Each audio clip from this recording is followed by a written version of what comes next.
Tennessee Titans second-round pick Femi Oladejo remains unsigned as we head towards training camp, but Titans fans should not be concerned, and I'll explain why on today's edition of Locked On Titans.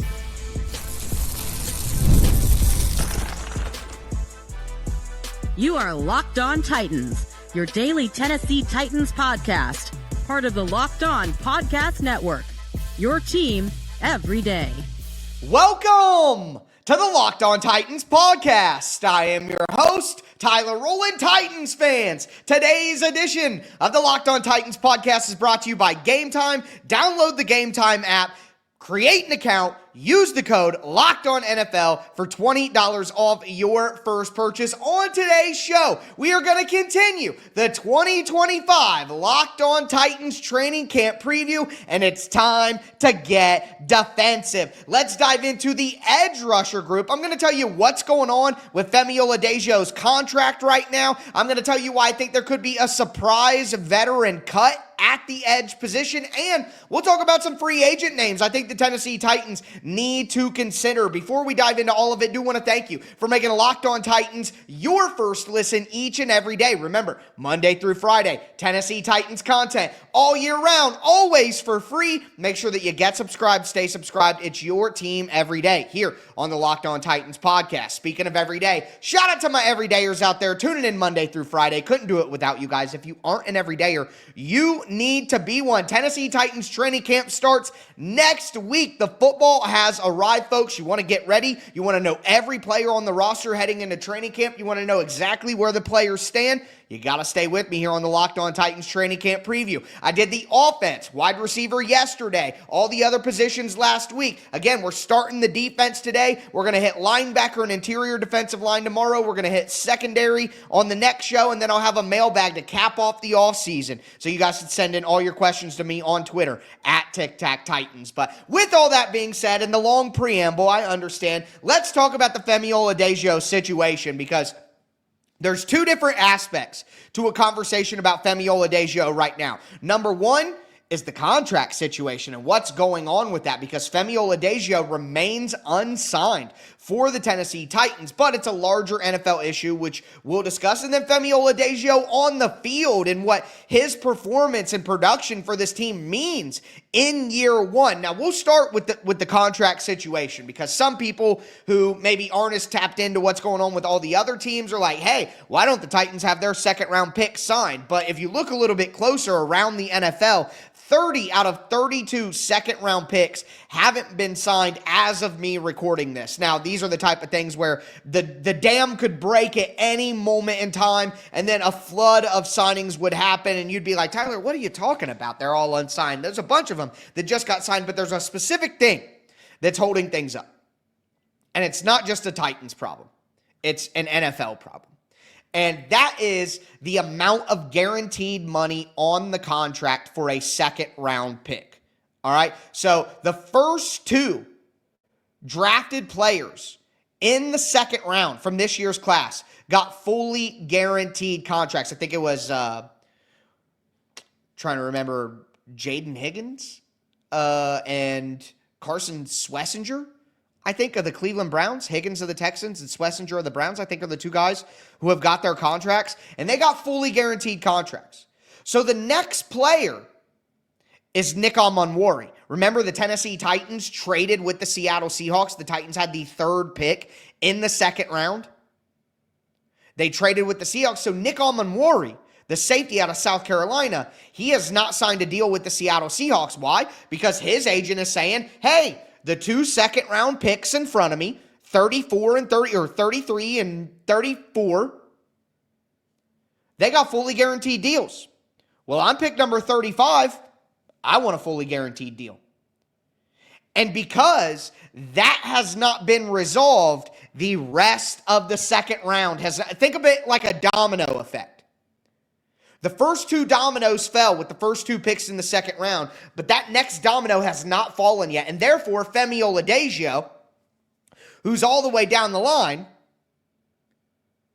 he hasn't got his deal yet either. So he remains unsigned, but This is a bigger NFL issue. It's not like the Tennessee Titans are making a mistake. It's not like the Cincinnati Bengals with Shamar Stewart, where they're arguing and they can't get him in. Femi Oladejo has been in the building. He has participated in every activity. Not only has he participated on the field, he has been a vocal and very friendly guy off the field in different events for the Tennessee Titans. Femi Oladejo is not acting like a player who's in a contract holdout. Now, the Los Angeles Chargers start their training camp this week, not next week, like the Titans and the rest of the NFL. The Chargers, and I think the other team in the Hall of Fame game, I could be mistaken there, but I think there's two teams that start their training camp this week. The Chargers, chief among them. They'll start first. Trey Harris, the wide receiver out of Ole Miss, he was their second-round pick. And folks don't know exactly whether he's going to show up or not. There's some conversation that there may be a holdout. Again, by the time you hear this, maybe there's clarity on that situation and we know. But although Femi is not holding out, and although the Titans have not done anything particularly wrong, they're in line with the rest of the NFL. It does make you wonder if Femi Oladejo is going to be out on the field for training camp if this issue isn't resolved league-wide.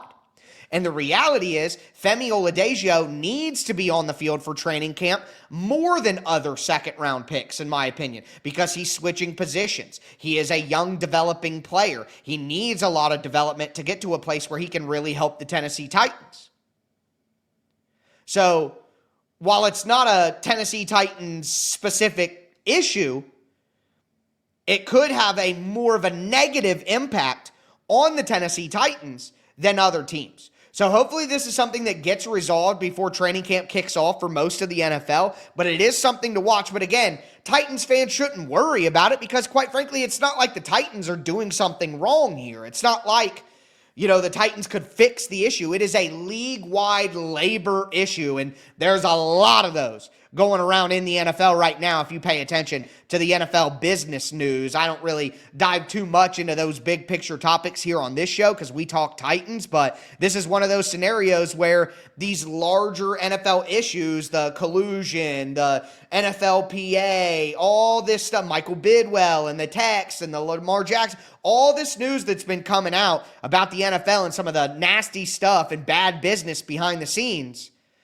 We don't focus too much on that, but in this scenario, that stuff could be having an impact on the Tennessee Titans in some way or another if, because the second round rookies may be less likely to acquiesce to what the NFL owners want because of all the other things going on. It's all connected to each other, and greed always ruins art, I guess, as they say, but I'm not worried about it. The Titans aren't doing something wrong, and I think Femi Oladejo will be on the field eventually for the Tennessee Titans, and, I just hope that it's on time when training camp starts. But Femi is a lock to make this roster in these training camp previews. I like to talk the locks, the bubbles, and the long shots. Femi is a lock to make this roster, along with Arden Key and Draymond Jones, but someone who's on the bubble who I think could be a potential cut candidate is a veteran in Lorenzo Carter, and I'm going to look at the entire group and explain why that is. Do want to let you guys know that today's episode is brought to you by Gametime. Look, we've all been there. You're logging on early. You're waiting forever for concert tickets to go on sale, only to lose your spot to a show that you've been dying to see. Live music should be about making memories, not dealing with the stress of ticket shopping. That's where Gametime comes in. Gametime makes getting concert tickets faster and easier than ever. Prices actually drop as you get closer to showtime, and you can save up to 60% off with their killer last-minute deals.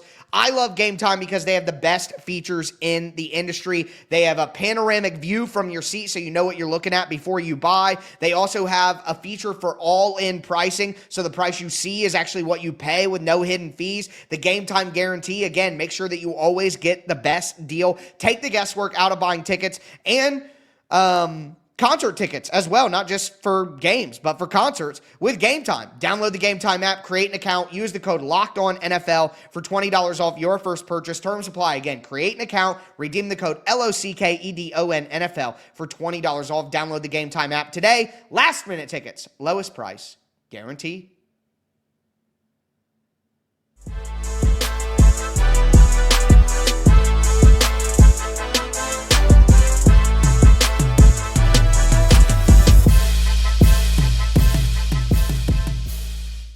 fans, let's continue today's edition of the Locked On Titans podcast. It is our training camp preview series. We are talking edge rusher on today's show. I just talked about the Femi Oladejo contract situation. I went a little bit long on it, if I'm honest with you, behind the scenes, but I think it's important for people to understand what's going on, and there will be people who try to spin it as a Titans problem, things like that. I mean, the Titans are involved in it, but it's not like the Titans are doing something wrong here. So I really wanted to clear that up so everybody knows what's going on with Femi's contract situation. And again, by the time you hear this, who knows, the floodgates could have opened, the dominoes could have started falling, and Femi Oladejo could end up signed. But either way, with that in mind,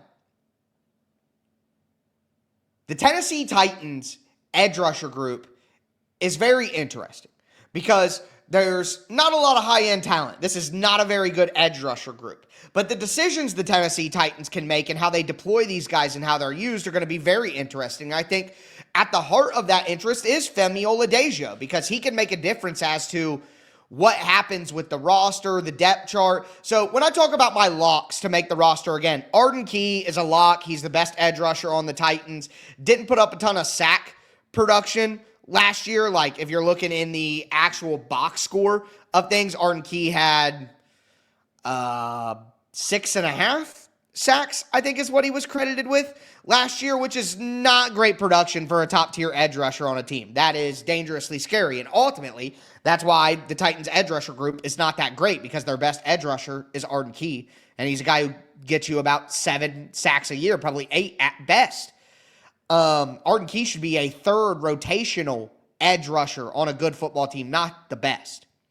But the analytics, his pass rush win rate, his pressure rates, all of that stuff are really good. So he's a guy who gets good pressure but just doesn't have the production to match. But I think that'll always be the case with Arden Key. But regardless of all of that, he is a lock to make this roster. Femi, like I said, second-round pick, lock to make this roster.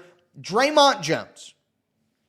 So Draymond Jones, we're talking about with the edge rushers. But as I've said since he was signed, in my mind, Draymond Jones is actually at his most effective on the interior. He's about 6'3", 280 pounds, and maybe he was a little heavy. He's playing 270, 260, something like that. But he's a bigger-bodied guy who can play on the interior, and I view Draymond Jones as more of a interior rusher than a pure edge rusher. You know, like an outside linebacker. I don't really view him as an outside linebacker. I honestly would view Draymond Jones as more of like a 5-tech defensive end than a pure outside linebacker. And I think the Titans' real goal is to use Draymond Jones in an interior rusher role in passing situations. Jeffrey Simmons, Draymond Jones, Arden Key on the outside, maybe Femi Oladejo there. But if not, then you can use Draymond Jones on the edge in pass rush situations with his hand in the dirt as a defensive end. I just don't think Draymond Jones is going to be a stand-up, early down, outside linebacker. Like, I don't necessarily know if I see him in that role, which makes things a little more complicated, right? A little more interesting, because Arden Key is that. He is that pure edge rusher, lank, 6'5". He's not great against the run, in my opinion, a better pass rusher, but still, he's the prototypical type to play that. Femi also, body style with his length and his size and his strength. He's a little bit lighter than Draymond Jones at 260, longer. So I think that those three guys are an interesting combination with Draymond Jones' versatility, but it all is dependent on Femi Oladejo. And I also think when we get to the bubble, that Lorenzo Carter, who the Tennessee Titans signed, veteran free agent, his roster spot, I think, is in jeopardy if Femi Oladejo blows up. If Femi Oladejo gets to training camp on time and Femi is a clear starter right away, I think that could put Lorenzo Carter in jeopardy, because if Femi Oladejo is a starting level player right away in training camp, like, oh, he's going to be our starter, what is likely that Femi Oladejo is doing so well? it's going to take a little bit for him to develop his pass rush skills. Pass rush moves, how to use them. He's going to need way more experience and time to develop that stuff than he has to go from an off-ball linebacker in college for most of his career to a awesome, great pass rusher and run stuffer on the edge in the NFL from day one. Like, that would be Javon Curse. Like, that would be the Freak all over again, the Freak 2.0. And maybe Femi is the Freak 2.0, and I've talked about hoping that that's the case. But that's not likely. If Femi Oladejo is a day one starter for the Titans, it's much more likely that it's because he's so good against the run. He's so strong, he's so physical at setting the edge, his pursuit speed and his ability to chase guys down because of that inside linebacker pass. The run game defense and overall physicality of Femi Oladejo is what is going to catapult him to being a day one starter for the Titans, not his pass rush ability. Well, then you get to Lorenzo Carter, a guy who has never really been a good pass rusher. He had 4 sacks, 4.5 sacks his first 2 years, then 1, then 5 with the New York Giants where, okay. But then he gets 4 with Atlanta, and then last year, 2023, 3, and then last year, 0. 0 sacks. Lorenzo Carter is not a guy who's going to be a constant pass rusher. He's 6'5", he's 265 pounds. He is a physical edge setter. And what I just described about Femi Oladejo, if that's what Femi is, but at a starting level, then what role does Lorenzo Carter have? Back up to Femi Oladejo? Look, I don't think that Lorenzo Carter will be cut. That's not what I'm predicting. I'm just saying if we're looking at potential cut candidates for the Tennessee Titans who could be a bit of a surprise, I think a veteran like Lorenzo Carter at a position like edge could catch some people off guard. Now, on that bubble also, I would say Jalen Harrell, the 7th-round rookie out of Michigan from last year. I would say Ali Gay, a guy who the Titans brought in as a veteran. I don't remember if it was off waivers from Houston or if they just signed him outright after a cut. But Ali Gay was a guy who had some moments last year. Could be a potential depth piece. Those guys are on the bubble. I think Key, Femi, and Jones are locks to make it. Lorenzo Carter probably makes it. And then Jalen Harrell and Ali Gay would be the guys who I think make it next. Which means the long shots for me at edge rusher are Titus Leo and Desmond Evans. So Titus Leo is an interesting guy. The Titans got Titus Leo off waivers from the New England Patriots. He's 6'3", he's 245, played in 4 games for the Patriots last year, 4 tackles overall. But here's the issue. Need more special teams play. 77 snaps last year. 4 games. That's not terrible. It's not great, but is he going to be a guy who could carve out a role on special teams and maybe knock Ali Gay or maybe knock Jalen Harrell out of a spot? That would be a guy who I would look at, but Titus Leo to me is still a long shot. Desmond Evans is an undrafted free agent for the Titans, and I think with last year, there was a better likelihood for the Tennessee Titans to keep an undrafted free agent. But this year, unless Lorenzo Carter gets cut, like I'm talking about, I don't know that there's a role. Are the Titans going to keep 7 edge rushers?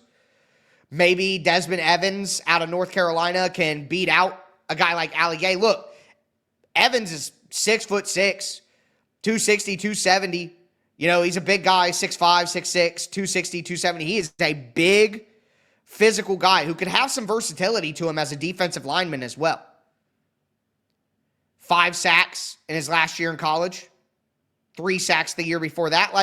Maybe his versatility, he could be a guy like Draymond Jones. And if you have Arden Key, and then you have Jalen Harrell, and then you have Femi, and then you have Lorenzo Carter, and then you have Draymond Jones, and you have a guy like Desmond Evans who can kind of do similar things, then you have everybody's direct backup. But again, being an undrafted free agent with having Key, Femi, Jones, Lorenzo Carter ahead of him, and then Harrell and Gay fighting for a spot, the Titans might only keep 5 edge rushers. Then what are you doing? It makes it a long shot for Titus Leo and Desmond Evans, and If the Tennessee Titans were to bring in a veteran free agent because they're unhappy with some of the depth at edge rusher, that makes it even more unlikely for the long shot guys. And some of the names that I think make a ton of sense still remain on the market. And I'm going to tell you who they are.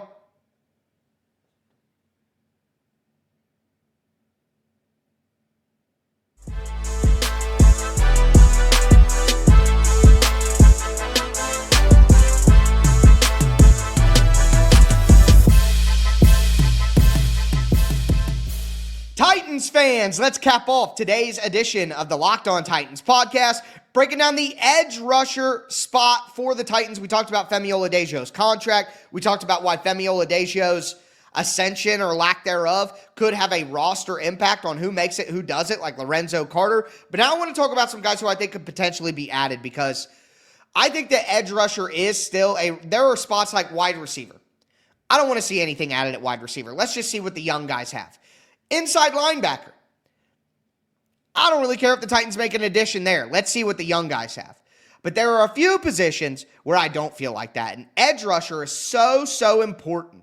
And I'm so worried about the edge rusher position for the Titans that I think it is a spot where they need to potentially add a veteran option. And as of this recording, once again, there are a lot of guys on the market who I like. Before I dive into the names, I want to thank you again for making Locked On Titans your first listen. Tomorrow, I'm going to be breaking down the linebackers and the interior defensive line, but do want to also let you guys know that on Wednesday, July 16th at 10 a.m. Eastern, Locked On is going to reveal the Locked On NFL Top 100 player rankings on Locked On Sports Today. The NFL Top 100 is voted on by the hosts of the Locked On NFL podcast, like me, and there are some stunners. Don't miss where your favorite players are ranked. Subscribe to Locked On Sports Today on YouTube or wherever you get your podcasts. Don't think we're going to see a ton of Tennessee Titans on that list, quite frankly. Probably only one, maybe two at most. But with that being said, some free agents. Number one on my list, and I know that the last time I mentioned him, you guys got mad at me. You were like, Tyler, what are you talking about? He didn't like the team. He said bad things about the team after he left. He quit on the team. Listen, none of that matters to me right now. What matters is fielding the best edge rush group that the Titans can. And we have seen this player, when he's in a good culture with a certain coach on the defensive side of the ball, he's done well. And it's Jadeveon Clowney. I know things didn't go well when he came to the Titans. I understand that. But look, in Baltimore in 2023 with Denard Wilson, he had 9.5 sacks. Just based on talent alone, are you telling me for reals that Jadeveon Clowney wouldn't be the second best edge rusher on the team right now? Maybe the first. 3 seasons of 9 or more sacks. 4 seasons of 9 or more sacks for Jadeveon Clowney. 2 of them have come in the last 4 years. The year after he left the Titans, he had 9 for the Browns, and then 9.5 for Baltimore in 2023 with Denard Wilson, and then 5.5 last year with Carolina in only 14 games. Jadeveon Clowney is probably just as good as Arden Key. They're probably in the same exact tier. You cannot tell me that the Titans would not be a better football team if they had Jadeveon Clowney on the roster right now. And the Titans gave him too much money for the player that he was when it happened. I still to this day will tell you that was a fine move. It didn't work out, but to me, it's not fair to say moves are only good or bad based on what happened after. Like if I was John Robinson and I'm the 2020 Titans and I just had the 2019 run and I have Mike Vrabel at head coach and I need edge rush help, I would have brought in Jadeveon Clowney too. Like, that move made sense. It didn't work out, but it made sense. Same thing, the Julio Jones move. The Julio Jones trade didn't work out, but it made sense. And I'll still contend that when the Titans wanted Julio to make the plays, the reason they got Julio Jones is to make a playoff run. Julio Jones had, 3 catches for 60 to 75 yards in the game against the Bengals. A.J. Brown had 144 yards. The defense got 9 sacks. Wasn't Julio Jones' fault the Titans didn't win that game. He did his part. So I know the season didn't go great, but both those moves, again, I didn't look at, like, the Bud Dupree signing. When that happened, I was like, I don't know about that. I don't think that's a good move. Like, in real time. But those moves. So, anyway, the point is, I know that the Jadeveon Clowney experience didn't go well, but right now, to me, he is the best edge rusher out there. And he has history with the Titans defensive coordinator and had his best season in recent memory with the Titans defensive coordinator as a coach on that staff in Baltimore. So, I'm just saying, if they bring in somebody, he has to be near the top of the list. Now, another name is Ogbo Okoronkwo. I think I'm saying that right. Okoronkwo. Yes, correct. Obanaya Okoronkwo, to be full and formal. But anyways, he was released by the Cleveland Browns after signing a contract with them. Last 4 seasons in the NFL for Okoronkwo. 13 games with the Rams, 17 with Houston, 14 with Cleveland, 16 with Cleveland. He plays games. He's out there on the field. And last 3 years, 5 sacks, 4.5 sacks, 3 sacks. Like, Okoronkwo is a guy who could absolutely come in right away and help the Tennessee Titans pass rush. I think he could come in right away and be Okoronkwo, key, and then Jones and Simmons in the middle. That could be like the Titans' best pass rush foursome. Again, Femi Oladejo is a developmental player. I'm excited for his potential, but expecting him to come in right away and be your starting pass rush edge rusher, I don't think that's wise. And Lorenzo Carter, who we talked about, is not that guy. And Draymond Jones, I think, is more efficient on the inside. So who's going to be that second outside edge rusher?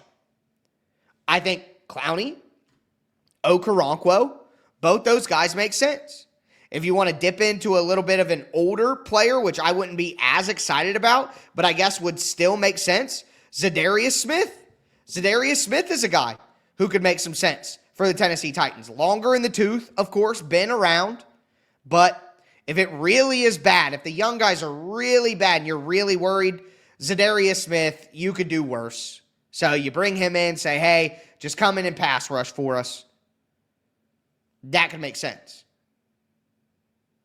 Von Miller? No, come on. He wouldn't come to Tennessee, and are we sure Von Miller's even good enough anymore?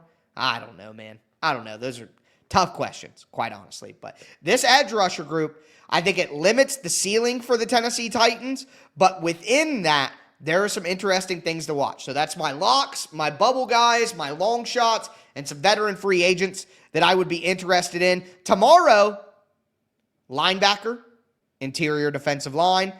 After that, we'll do the defensive backfield, and send your guys' questions to me on Twitter at TicTacTitans. I'm going to have a big pre-training camp mailbag to finish out this week. But with that being said, that is going to do it for today's edition of the Locked On Titans podcast. I am your host, Tyler Rowland, and this was Locked On Titans.